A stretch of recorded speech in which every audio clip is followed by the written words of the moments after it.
Students, इस video में हम class 7th and alien handbook का जो चैप्टर सेकंड है ब्रिंगिंग अप कारी, उसका रेस्ट ऑफ जो चैप्टर है वो हम इस वीडियो में कवर करेंगे।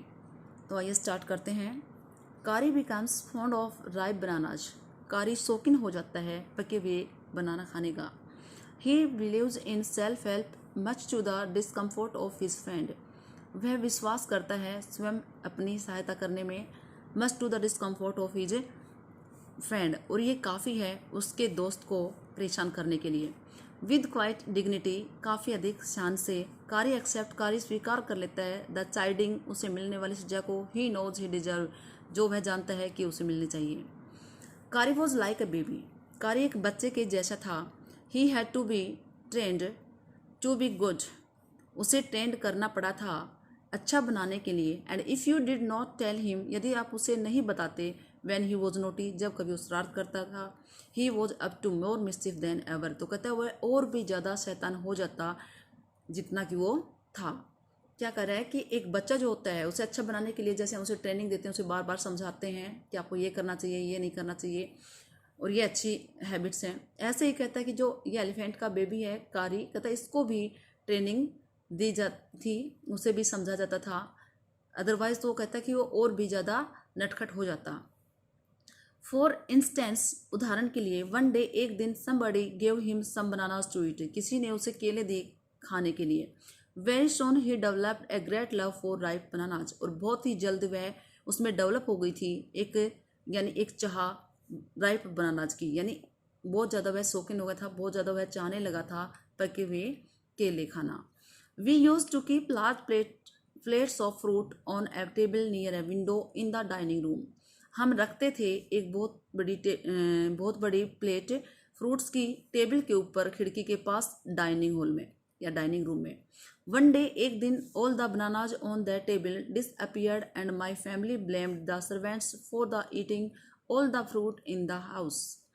एक दिन सभी जो बनाना है जो टेबल पे रखे हुए थे डिसअपियर्ड, वो गायब हो गए थे, और मेरी फैमिली ने ब्लेम्ड, दोष लगा दिया द सर्वेंट्स, नौकरों पर, वो सारे केले या फ्रूट्स खाने के लिए जो घर में थे।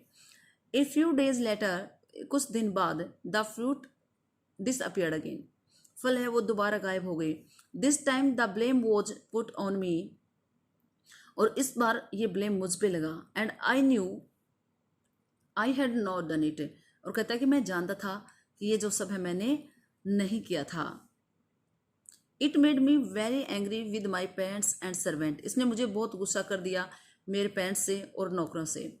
फोर, क्योंकि आई वॉज श्योर, मुझे यकीन था, they had taken all the fruit, कि उन्होंने ही वो सब फ्रूट लिए थे। द नेक्स्ट टाइम, अगली बार, द फ्रूट डिसअपियर्ड, जब फ्रूट गायब हुए, I found a banana all smashed up in Kari's pavilion, तो कहता है कि मैंने देखा एक केला पूरी तरह से कुचला हुआ कारी के पखवाड़े में। This surprise me very much, इसने मुझे बहुत ज़्यादा हैरान कर दिया। For I had never seen fruit there, क्योंकि उससे पहले मैंने कभी भी वहाँ फ्रूट्स नहीं देखे थे।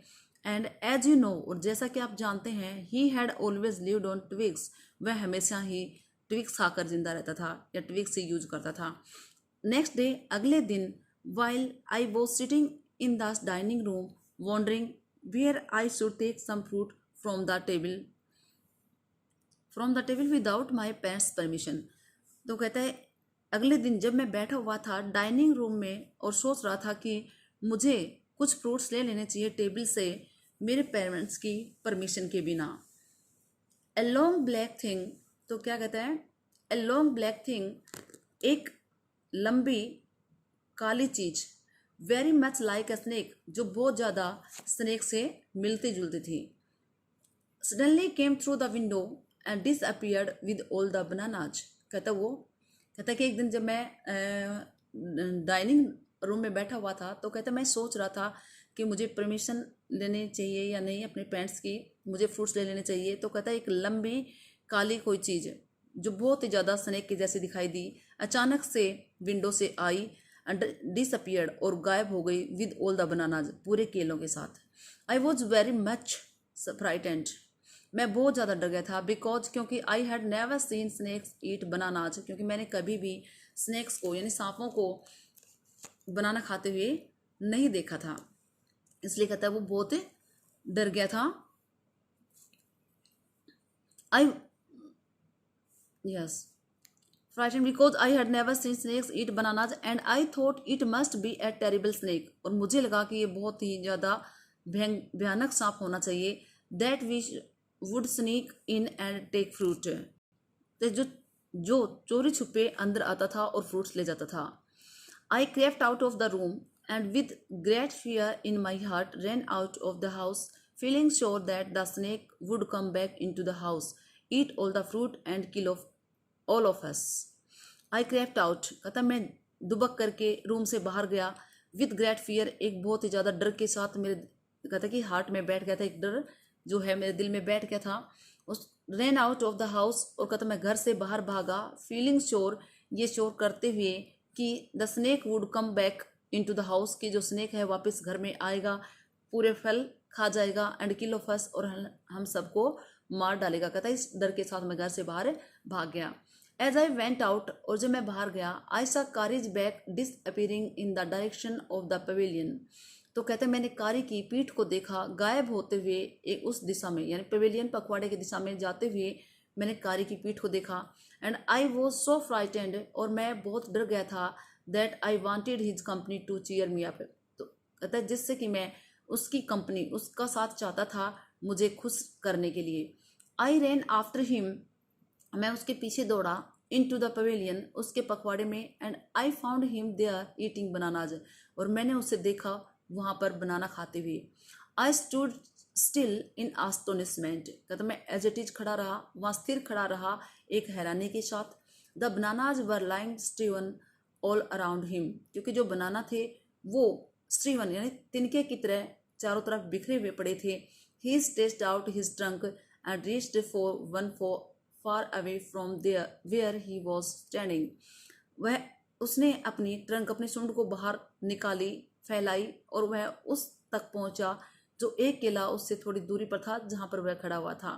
That instant the trunk looked like a black snake कहता उसी पल मैंने देखा कि जो उसकी सूंड थी वो एक काले सांप की जैसी लग रही थी। एंड आई रियलाइज दैट कारी वॉज द थीफ और मैंने महसूस किया कारी ही चोर था।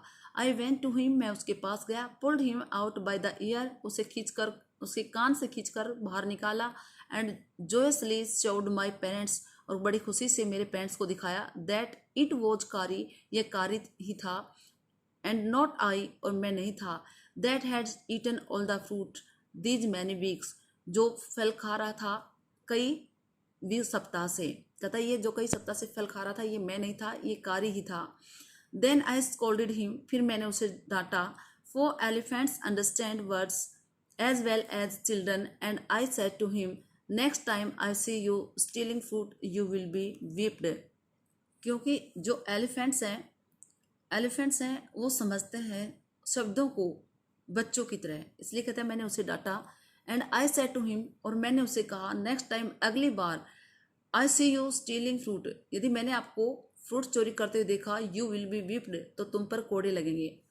ही knew that we were all angry with him और वह जानता था कि हम सब उससे गुस्सा थे। इवन द सर्वेंट्स यहाँ तक कि नौकर भी। His pride was so injured that he never stole another thing from the dining room. His pride was so injured यानी उसकी प्राइड को उसके गर्व को इतनी चोट पहुंची कि उसने कभी भी दोबारा डाइनिंग रूम से कोई चीज़ नहीं चुराई। And from then on if anybody give him any fruit he always squealed as if to thank them. और उस दिन के बाद कहता है यदि कोई भी उसे कोई फ्रूट देता तो वह हमेशा चिंघाड़ता था मानो कि उसको धन्यवाद दे रहा हो। An elephant is willing to be punished for having done wrong.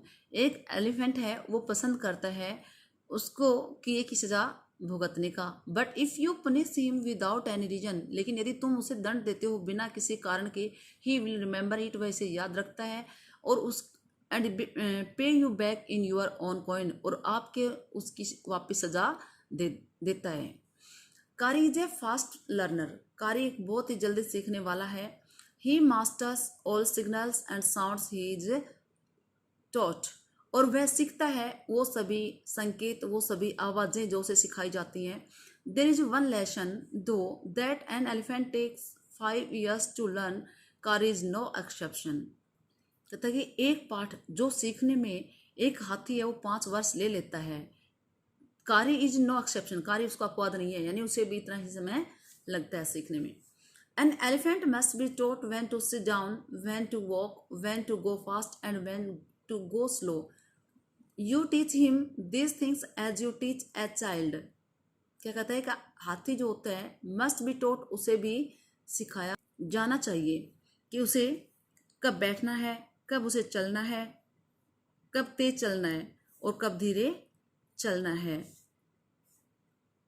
You teach him this things, तुम्हें ये चीज़ें हैं वो एक बच्चे की तरह सिखाते हैं। You teach him this things as you teach a child, तुम ये चीज़ें उसे सिखाते हो जैसे कि एक बच्चे को सिखाते हैं। इफ़ यू से दत्त, इफ़ यू से दत्त, यदि आप उसे दत्त कहते हैं, and pull him by the ear, और उसे कान से पकड़कर खींचते हैं, he will gradually learn to sit down, तो वह धीरे धीरे जो बैठने का संकेत है वो सीख जाता है कि अब उसे बैठना है। सिमिलरली, ठीक वैसे ही, इफ़ यू से माली, यदि आप उसे माली कहते हैं, and pull his trunk forward, और उसके ट्रंक को, सूंड को आगे की तरफ खींचते हैं, he will gradually learn that it is the signal to walk, तो वह धीरे धीरे सीख जाएगा कि ये जो संकेत है ये उसके चलने का है। कारी लर्न माली after 3 lessons, but it took him 3 weeks to learn धत। कारी ने सीख लिया था माली को आफ्टर 3 lessons, यानी 3 लेसन्स के बाद, लेकिन उसे दत्त वर्ड जो सीखने में है 3 वीक का समय लगा। He was no good at sitting, कहता है कि वो जो बैठने में इतना अच्छा नहीं था।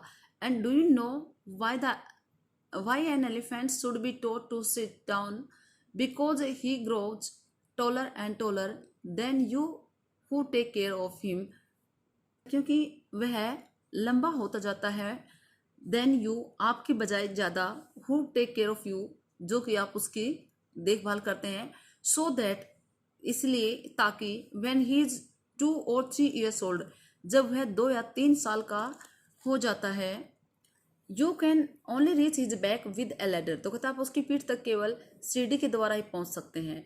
It is therefore better to teach him to sit down by saying that, so that you can climb upon his back, for who would want to carry a ladder around all the time. कहता है कि it is, ये इसलिए है क्योंकि better to teach him to sit down, ये उसे अच्छा होगा बैठना सिखाना दत्त कह करके, सो दैट ताकि आप उसकी पीठ पर चढ़ सकें, for who want to carry, क्योंकि कौन है जो चाहेगा एक सीढ़ी को हर वक्त हर समय अपने साथ लेकर घूमना, यानी कौन सीढ़ी लेकर अपने साथ हर वक्त घूमना चाहेगा, इसलिए उसे बैठना सिखाया जाता है। जब वो 2-3 साल का हो जाता है तो आप सीढ़ी की हेल्प से ही उस तक पहुंच पाओगे, अदरवाइज नहीं। The most difficult thing to teach an elephant is the master call, कहते सबसे ज़्यादा मुश्किल जो बात है वो एक एलिफेंट को मास्टर कॉल सिखाना है। He generally takes 5 years to learn it properly, कहता है आमतौर पे यह सामान्यतः एक एलिफेंट को प्रॉपरली इसे सीखने में 5 वर्ष लग जाते हैं। The master call is a strange hissing howling sound as if a snake and a tiger were fighting each other, and you have to make that kind of noise in his ear. कहता है कि जो master call है एक अजीब सी फुफकार होती है, होलिंग sound एक हल्की सी चीख है, मानो कि एक सांप और एक टाइगर है वो लड़ रहे हो एक दूसरे से, and you have to make that kind of noise, और आपको इस टाइप की जो आवाज़ है ये उसके कान में करनी होती है। And do you no what you expect an elephant to do when you give him the master call, और कहते हैं आप हैं वो क्या एक्सपेक्ट करते हैं, क्या आशा करते हैं एक एलिफेंट से जब आप उसको मास्टर कॉल लगाते हैं। If you are lost in the jungle and there is no way out, यदि आप जंगल में खो जाते हैं और कोई रास्ता नहीं है वहाँ से बाहर निकलने का, and everything is black except the stars above, you dare not stay very long anywhere, and everything is black, और कहते हैं हर चीज़ है वहाँ डार्क दिखाई जाती है, काली दिखाई जाती है, केवल स्टारों को छोड़कर ऊपर आसमान में। You dare not stay very long anywhere, यानी आप कहीं भी रुकने का लंबे समय तक साहस नहीं कर सकते। The only thing to do then is to give the master call, and at once the elephant pulls down the trees in front of him with his trunk. तो कहता है कि उस वक्त आपको केवल एक ही चीज़ करने की आवश्यकता है, वो है एलिफेंट को मास्टर कॉल देने की। और तुरंत एलिफेंट है pulls down the tree in front of him with his trunk. तो क्या कहता है कि जो एलिफेंट है वो पेड़ों को गिरा देता है जो उसके सामने आते हैं अपनी सूंड से। This frightens all the animals away, और ये जो है डरा देता है सभी एनिमल्स को, यानी को डरा कर दूर भगा देता है। As the tree comes crashing down monkeys wake from their sleep and run from branch to branch. और जब जो वृक्ष हैं क्रैशिंग डाउन यानी टूट कर नीचे गिरते हैं, जो मंकीज होते हैं वो जग जाते हैं, अपनी नींद से उठ जाते हैं और वो भागने लगते हैं एक टहनी से दूसरी टहनी पर। You can see them in the moon light, आप उनको चंद्रमा की रोशनी में देख सकते हैं। And you can almost see the strange running in all directions below, और आप देख सकते हैं और भी अधिकतर स्टेक्स यानी हिरणों मृगों वगैरह को भागते हुए सभी दिशाओं में। You can hear the growl of the tiger in the distance, और कुछ दूरी पर आप टाइगर को भी ग्रोलिंग करते हुए गुर्राते हुए सुन सकते हो।